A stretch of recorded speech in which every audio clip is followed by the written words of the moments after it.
जोबोद हामबाय आं नोंथांमोनहा नायनानै सिनायखाबाय जानांगौ बिराद साजाबाय जानाय लोंनाय उन्दुनाय थानाय मावनाय जेबो थिग गैया मानोना नोंनि हास्थायनाया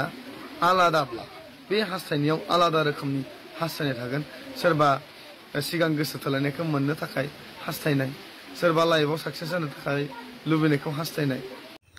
हेलो लोगोफोर गुड मर्निं भिडिअनि टाइटेल थाम्बनेल इनफ'आव नायनानै एसेब्लाबो हमनानै मोनखाबाय जानो हागौ दिनैनि आपडेटआ सोरनि सायाव जागोन मैयाबो मोनसे भिडिअ आपल'ड खालामखांखाबाय आरोना बिनि सायावनो रिस्मा आब'नि सायावनो बिनिफ्राय आरोबाव दा मोनसे भिडिअ लानानै फैबावदों आरोना भिडिअखौ फारसेनिफ्राय फुल नायबा मिन्थिनानै मोनगोन माने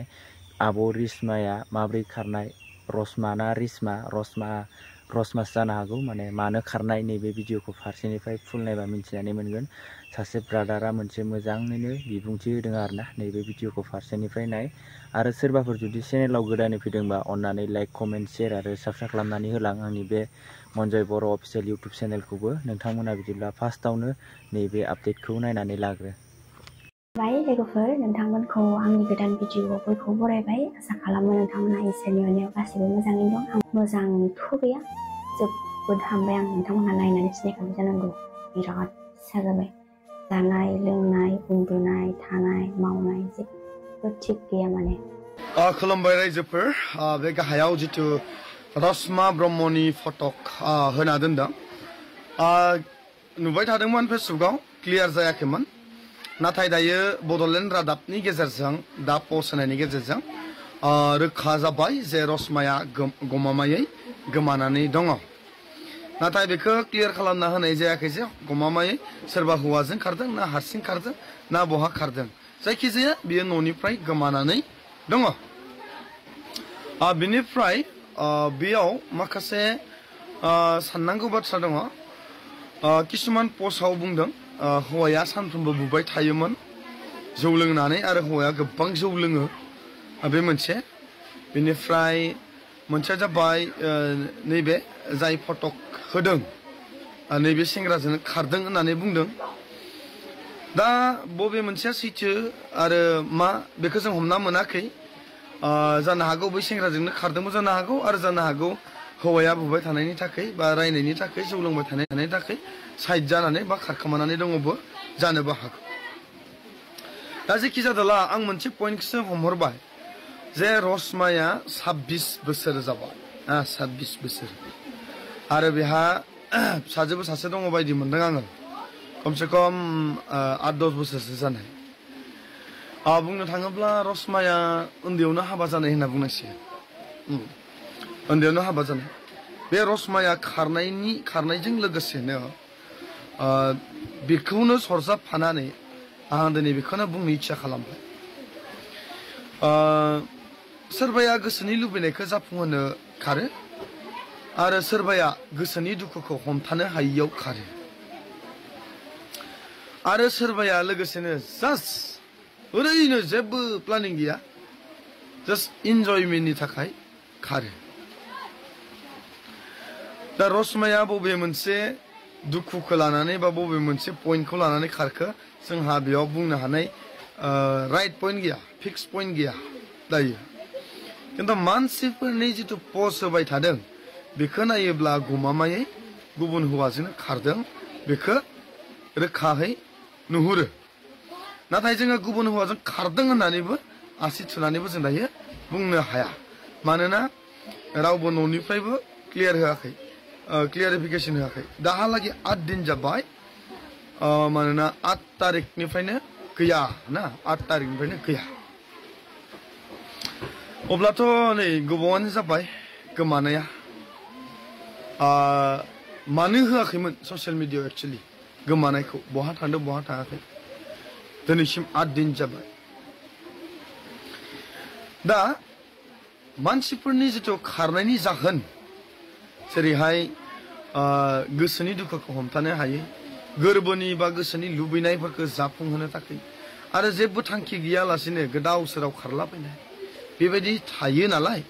दा रसमा नों बबे मोनसे जाहोनाव खारखो दा नैबे खारनायनि खोथायाव नोंबो दायो उन्दै नंलिया उन्दै नंलिया 26 बोसोर जाबाय आरो नों साननो हानाय बोलोआ नोंनि जिबनाव फैबाय आरो सासे हिन्जाव मानसिया हाबा जानाय लोगो लोगो न'खर गानानै सोलिनो गोनां जानाय बा सोलिनाय बे मोनसे मेन्टेलिटिया मानसिनियाव फैयो आरो ससियेल मिडियायाव गोबां नुखाबाय दावराव दावसि खारनायखौहाय माबायदिहै दावराव दावसि जायो नोंथ' अलरेडि फेमास खामोन दा आरो बांसिन फेमास जाबावगोन दा जिखि जादोला मानो जों जुदि गोसोनि लुबैनायखौ जाफुंहोनो जुदि खारदोंब्ला हास्थायनाय लुबैनाय आद्रा थानायफोरखौ जाफुंहोनो जुदि खारदोंब्ला बेबो नोंनि थाखाय माइनास पइन्ट जुदि नोङो गोरबोनि दुखुखौहाय जेरावहाय हौवाया सानफ्रोमबो बुबाय थायोमोन होननानै पस्ट होदों बेयो सैथोब्ला बिनि थाखाय नोङो दुखु मोननानै खारदोंब्ला बेबो नोंनि माइनास पइन्ट आरो जुदि नोङो ओरैनो गोदाव सोराव खारलाबायदोंबा बेबो नोंनि माइनास पइन्ट बेयाव मोनसेबो प्लास पइन्ट गैया दानिया आं बुंनोसै जेरावहाय नोङो गावनि लुबैनाय हास्थायनाय बिनि थाखाय जुदि नोङो खारदोंब्ला हास्थायनाय लुबैनायखौ जाफुंहोनो थाखाय नों खारदोंब्ला बे हास्थायनाय लुबैनायखौ नोङो खारनायनि गेजेरजों मालाबाबो नोङो जाफुंहोनो हाया मानोना नोंनि हास्थायनाया आलादाब्ला बे हास्थायनायाव आलादा रोखोमनि हास्थायनाय थागोन सोरबा सिगां गोसो थोलायनायखौ मोननो थाखाय हास्थायनाय सोरबा लाइफआव साक्सेस जानो थाखाय लुबैनायखौ हास्थायनाय बे मोननैनि गेजेराव जुदि सोरबा गोदान हौवाखौ मोननो लुबैनानै हास्थायनानै जुदि खारदोंब्ला दिनैसो नोङो मोनगोन मोजाङै नाथाय फैबाय थानाय समाव नोङो बे माइनासखा नोंनि जिबनाव न'खराव बे सान्थि फैखानाय नङा बे 100% आरो जुदि नोङो गोरबोनि दुखुखौ सहायनो हायियाव जुदि नोङो खारदोंब्ला दुखु मोननानै खारदोंब्ला बेबो नोंनि माइनास पइन्ट मानोना गोसो थोलायनानैसो हाबा जाखादों बायदि मोनदों आं गोसो थोलायनानै जुदि हाबा जादोंब्ला लालायगोन सौसिलांगोन दुखु खस्थ'खौ होनानै लादोंब्ला हाबा जाबायब्ला बे दुखु खस्थ'खौ आरो मोजां खालामनायखौ मावनांगौआ थैजासिम नोंनि बिबानमोन मानोना नोङो रायजोजों समायखिरा लानानै नों हाबा जाखाबायमोन बेनिखायनो बे बिबाना नोंनियाव दंमोन आरो बेखौ नोङो जाफुंहोनांगौमोन आरो जेबो थांखि गैया ओरैनो आजां गाजां खारदोंबाथ' आरो माथो होनना बुंबावनो दाथ' लोगोफोर भिडिअखौ नायनानै नुखाबाय भिडिअआ बेनोमोन आरोना दिनैनि आपडेटआ नोंथांमोना जुदि सापर्ट खालामनो गोसोबा सापर्ट खालाम आरो सोरबाफोर जुदि बे आब'खौ नुबाय बायदोंबा कन्टेक्ट नाम्बारा दंखायो आरोना अलरेडि माने मैया आगारनाय थाम्बनेलाव नोंथांमोना नुदों जानो हागौ कन्टेक्ट नाम्बारा नोंथांमोनखौ जुदि सोरबाफोर नुबाय बायदोंबा बे कन्टेक्ट नाम्बाराव कल खालामनानै खिथाहरबानो जाबाय आरोना थांनानै बिदिबा दिनैनि आपडेटआ बेखिनियानोसै नेक्स्ट भिडिअआव थाबैनो लोगो मोनसिगोन बाय बाय